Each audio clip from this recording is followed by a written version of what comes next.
In just a moment, X minus one. But first, how does one man get himself into so many impossible situations? This is a question you'll probably ask yourself tomorrow night when you follow another hilarious adventure of Throckmorton P. Gildersleeve.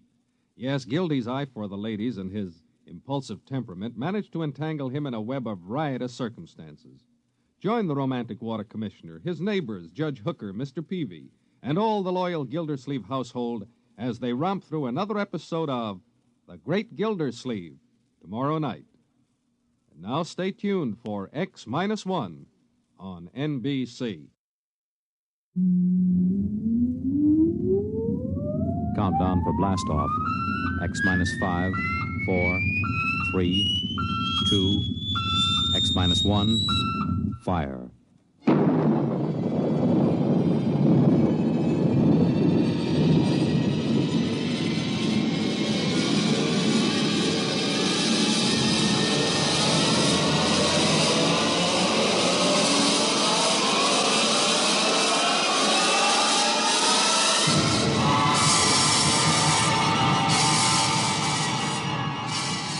From the far horizons of the unknown come transcribed tales of new dimensions in time and space.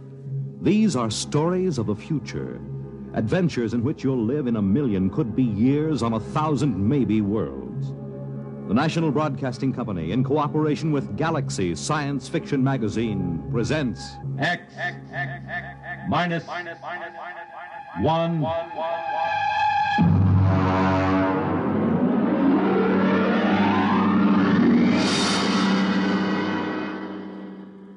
Tonight's story, The Cave of Night, by James E. Gunn. Oh, you want a level, Charlie? Okay. Though yet of Hamlet, our dear brothers, death the memory be... Anyway, how's it, okay? Okay. Check recording, will you? I may go over a half hour. Make sure they've got another reel of tape ready, okay? All right, Look, Bill, I've just put the segments of tape together for the next week's show. I'm going to record my narrations, and we'll listen to it together tomorrow.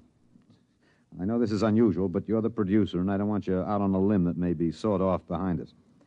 This week's show is liable to either win us every award from the Peabody to the Pulitzer Prize, or maybe put the network out of business. Okay, we start with the standard opening. Behind the world, etc., 40 seconds. This is Harry Anders, your editor. At 8 o'clock, after the sun has set and the sky is darkening, look up. There's a man up there where no man has ever been. He is lost in the cave of night. And the fuel tank's empty. Receiver broken. Transmitting and clear. Anyone picking this up, anyone. This is Rev McMillan calling. Notify Goddard Rock, New Mexico. There's no way to get back. There's a man up there where no man has ever been. He is lost in the cave of night. We all know that phrase now, the cave of night. It was written by a poet disguised in the cynical hide of a newspaper rewrite man. But it stuck. It caught the world and held it like a butterfly pinned to a board. It started with a ham, an amateur radio operator, in Davenport, Iowa. All right, Eddie. Roll the first tape in here. It's marked. Am I too close? I was up in the attic. I usually have a talk with WG-73. He's in Buenos Aires. We play chess. Well, there was some kind of interference. And then all of a sudden, I heard this voice. I record most of my listening anyway, so I had the tape machine running. After I heard it, I called civil defense. That's what we're supposed to. Look, Bill, I haven't done the final editing on these tapes, so don't worry if they're a little rough. Down out of the night, flung from the darkness, came these words, the first of so many that electrified the world. Notify Goddard Rock, New Mexico. There's no way to get back.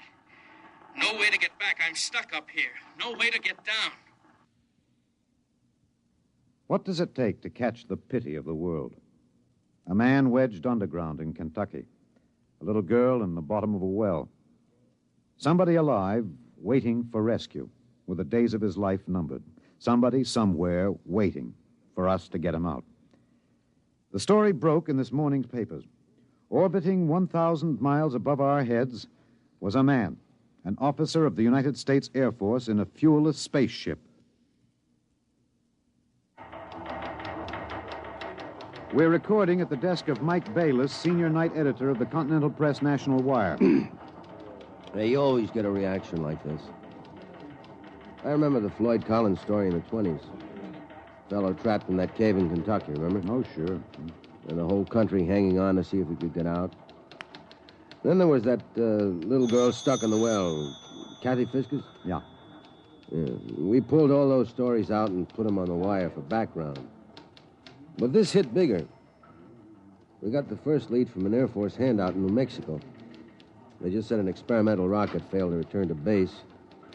But by that time, the cat was out of the bag. Ham operators picked up those messages from Boston to Fairbanks, Alaska. Mr. Bayless, you first used the phrase the cave of night, didn't you? Yeah, I guess so. I mean, you got to get a little purple on a thing like this.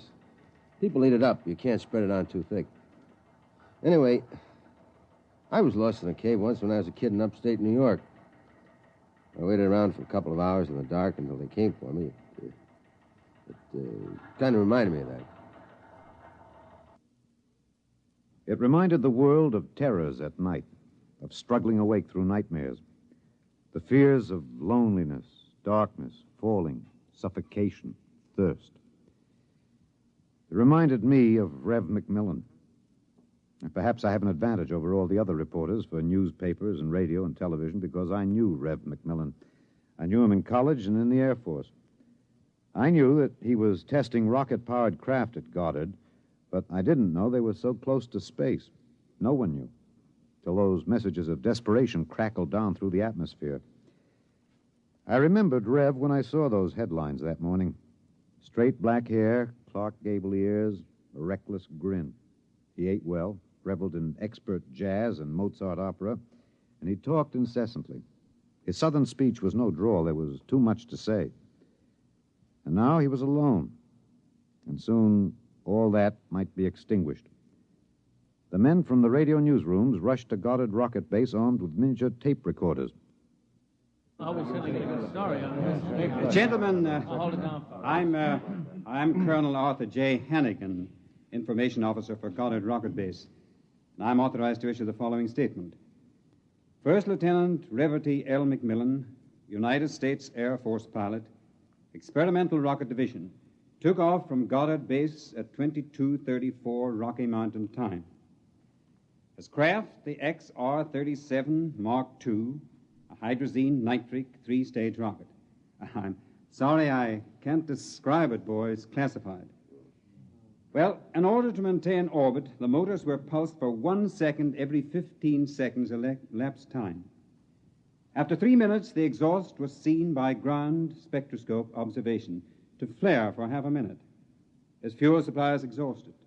The craft has reached sustaining orbital speed. What does that mean, Colonel? He's out of gas. He can't get down. The first mobilization was of the scientific brains massed at Goddard. Few of them knew Rev. Brains at a research project are usually carefully sorted out and salted away from the distractions of the outside world. They designed, they invented, they calibrated and theorized.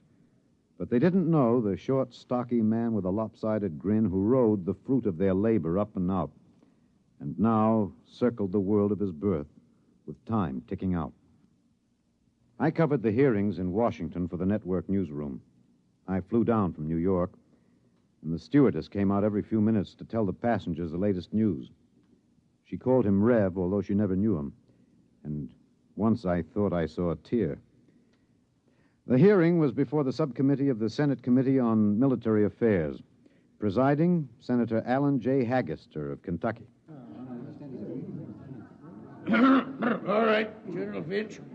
You've made the technical situation fairly comprehensive, even to an old cane-brake redneck hillbilly like myself.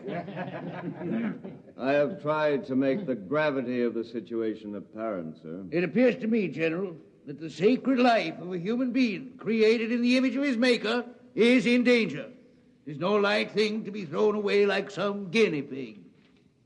If that ship wasn't safe, if that poor man up there in the cave of night is to die, somebody is responsible. Isn't that right, General? Sir, a manned rocket was sent up because of one simple fact. It takes a computer of tremendous versatility and capacity to operate a Harrison-Munch reactor engine. A computer of infinite complexity. And I ask you, General, I put the question to you, why was such a computer not designed? It has been designed, sir.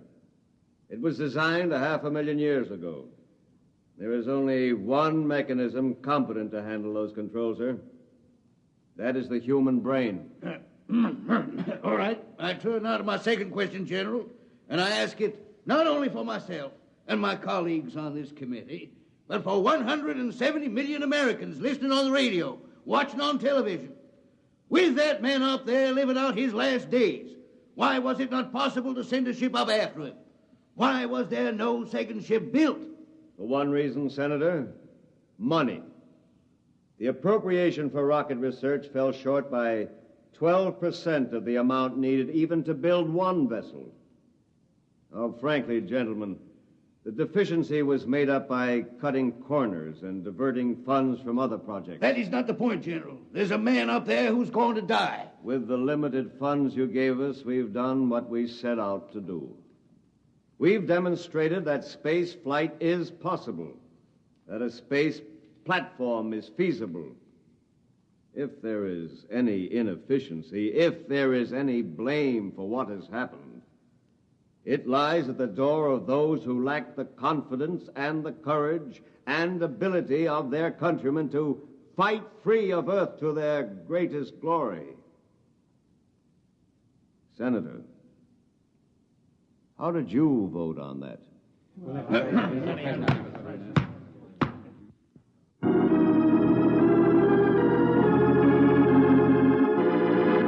This is Harry Anders in the gallery of the Washington National Cathedral. This is a special prayer service called by the Dean of the Cathedral for the safety of Lieutenant McMillan and for the success of the recently announced rescue plan. The church is filled. There's a sprinkling of high Navy, Army, and Air Force uniforms. I see General Finch in the second row, next to the Secretary of the Air Force and the newly appointed Undersecretary of Defense, Mr. Winokur. Prominently displayed in the center aisle, below the ornate railing separating the pews from the altar, is the small model of McMillan's ship. One by one now, the congregation is filing past, dropping checks, bills. I saw one child drop in 12 pennies, one by one. All contributions are to be used to defray the cost of the rescue effort. The congregation is now kneeling to pray. A moment of silent prayer will follow for the safety and rescue of Lieutenant McMillan. $1 billion was raised in 1 week from voluntary contributions. Another $1.5 billion was appropriated unanimously by Congress. The race began. Would the rescue party reach the ship in time? Of course, we didn't know then. And daily we listened to the voice of the man we hoped to buy back from death. Now, look, Bill, on these McMillan broadcast tapes, don't let some ignorant engineering vice president holler because it's not broadcast quality. Believe me, I knew McMillan. There's more of that wild Texan in these tapes than in any hi-fi super-frequency response studio recordings. Just listen. You'll see what I mean. I've been staring out the portholes. I never tire of it. Through the window at the right, I see a black velvet curtain with a strong light behind it. There are pinpoint holes in the curtain, and the light shines through, not winking the way stars do, but steady. There's no air up here. That's the reason. My oxygen is holding out better than I expected. By my figures, it should last 27 days more. I shouldn't use so much of it talking all the time, but it's hard to stop.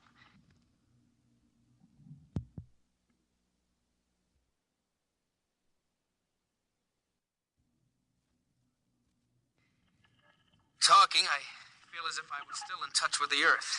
Still one of you. Even though I am way up here.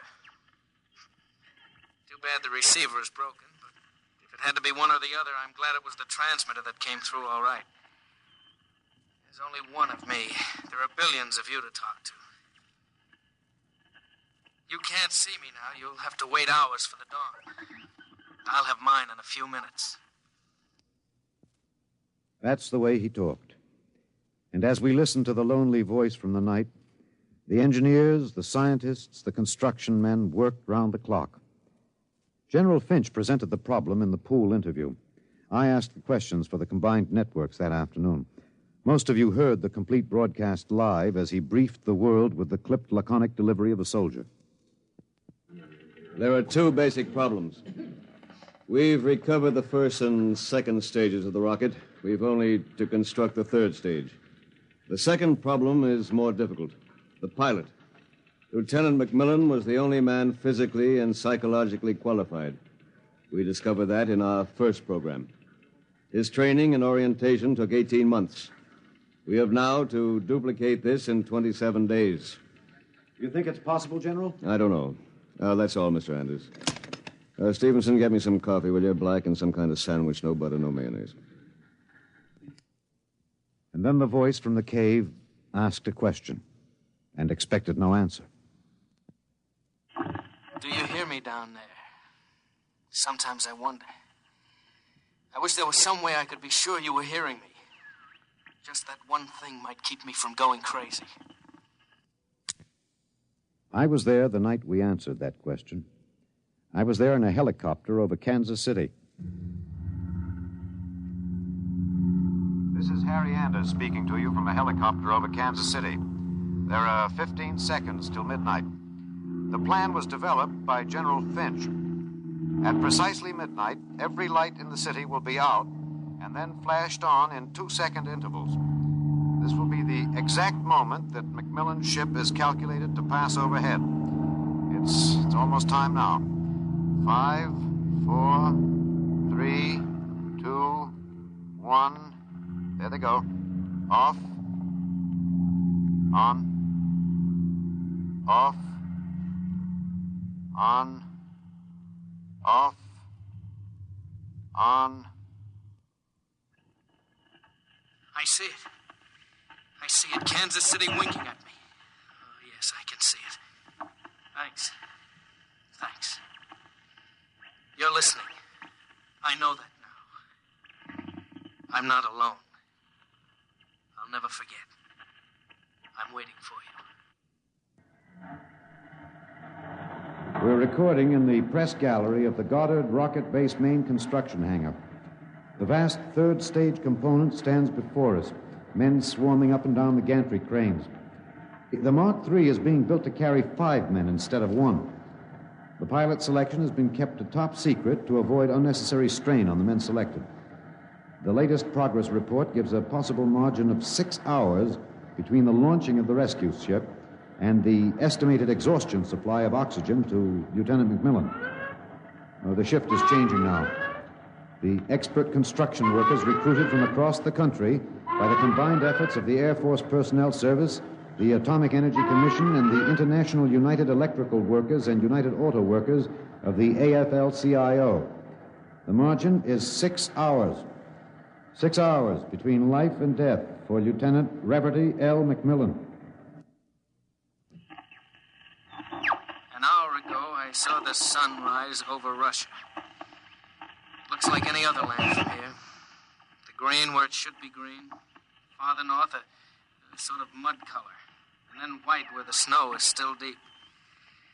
Up here, you wonder why we're so different when the land is the same. You think we're all the same children of the same mother planet. Who says we're different?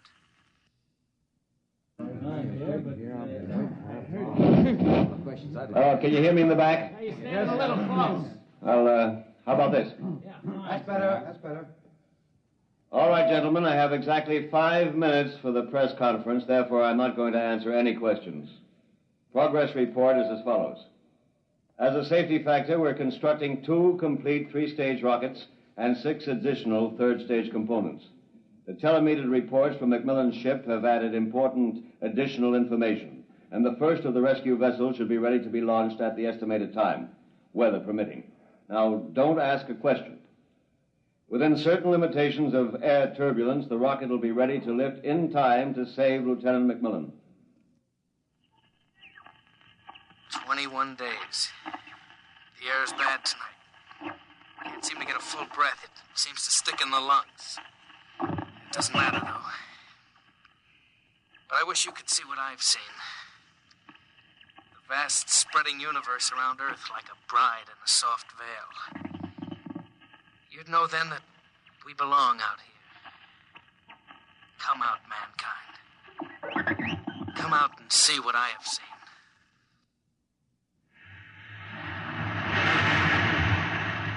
This is Harry Anders at Goddard Rocket Base. The Harrison Munch reactor engine for the first third-stage rescue is being tested here at Goddard. You can hear the roaring of the gases in the test chamber behind me. The work has been stepped up as a new calculation based on the increased temperature reading from McMillan's ship indicates that the exhaustion time will be some 6 hours earlier than originally estimated. The margin of rescue will be in minutes. Air very bad. Better hurry. Can't last much longer. Silly, of course you'll hurry. But I don't want anyone feeling sorry for me. I've seen the stars clearly. But more than this, I've seen the Earth. There where I have lived and loved. I have known it better than any man. And loved it better. And known its children better. Goodbye.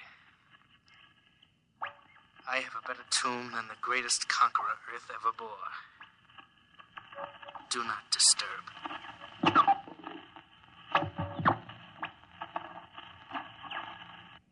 Countdown for blastoff. 5, 4, 3, 2, 1.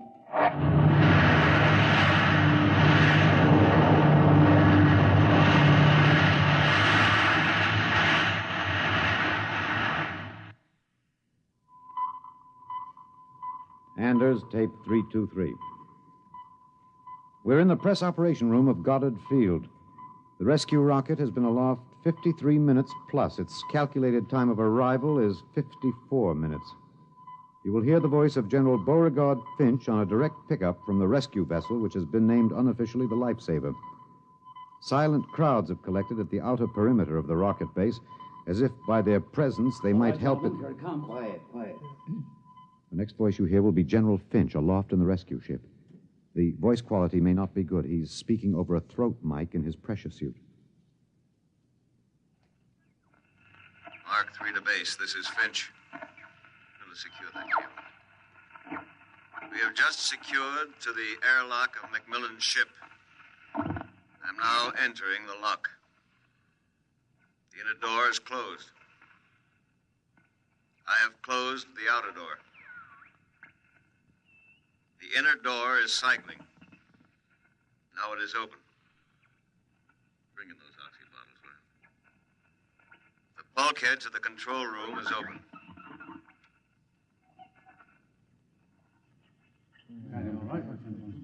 Is he all right? Come on, William. What's happening? Lieutenant McMillan is dead. He died heroically, waiting till all hope was gone. Until every oxygen gauge stood at 0. And then, well, the airlock was open when we arrived. In accordance with his own wish, his body will be left here in its eternal orbit. I'm going to leave now. My feet will be the last to touch this deck. Lieutenant McMillan is in his control chair, staring out towards the stars. I'll leave the airlock doors open behind me. Let the airless, frigid arms of space protect and preserve for all eternity this man they would not let go. Well, that's the show, Bill. Bill, you remember at the conference we hadn't made up our mind whether to pick anything up from the celebration last night after the news of the Mars landing? I said it was the right end for Rev McMillan's story. You said it was old stuff. Every kid knew the sequence. The ships built to rescue Rev, used to set up the satellite base, from the base to the moon and now to Mars. Well, I went out with a mini-tape last night, and I've got the end of the story. Here it is. This is Harry Anders in Times Square. The neon rocket ship at the top of the Times building has just flashed into brilliant light. The signal that the landing signal has been received from the rocket Rev McMillan III.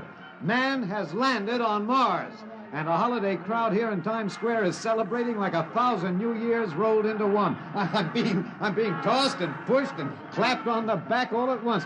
Let's see what the man on the street thinks about man on Mars. You, sir. I'm broadcasting. No. How do you feel about it, sir? How do you feel tonight about man's conquest of space, of the planet? Leave me alone. I'm in a hurry. Just a few words to the... Look, you get your hands off me. Let go of me. I'm not interested. Wait a minute, sir. Wait. Rev!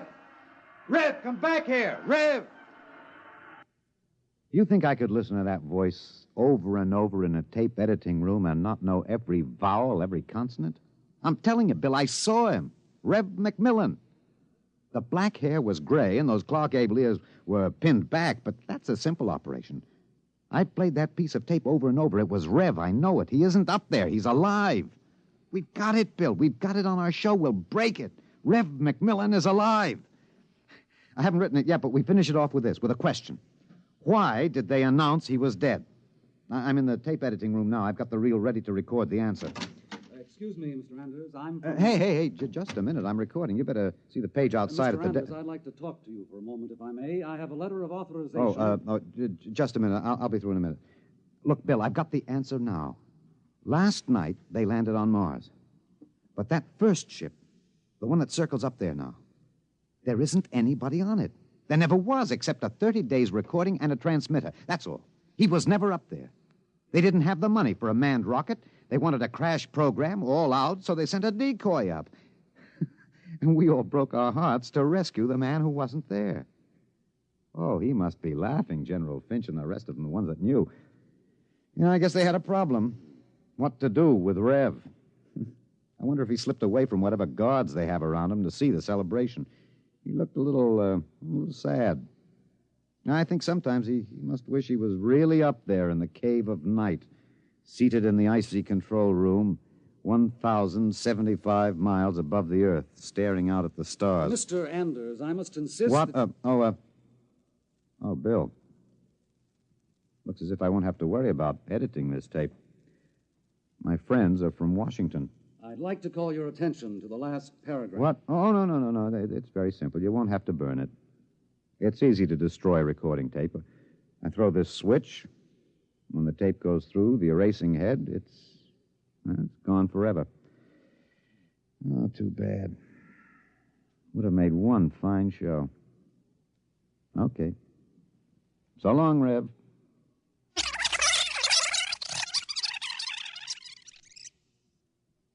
You have just heard X-1, presented by the National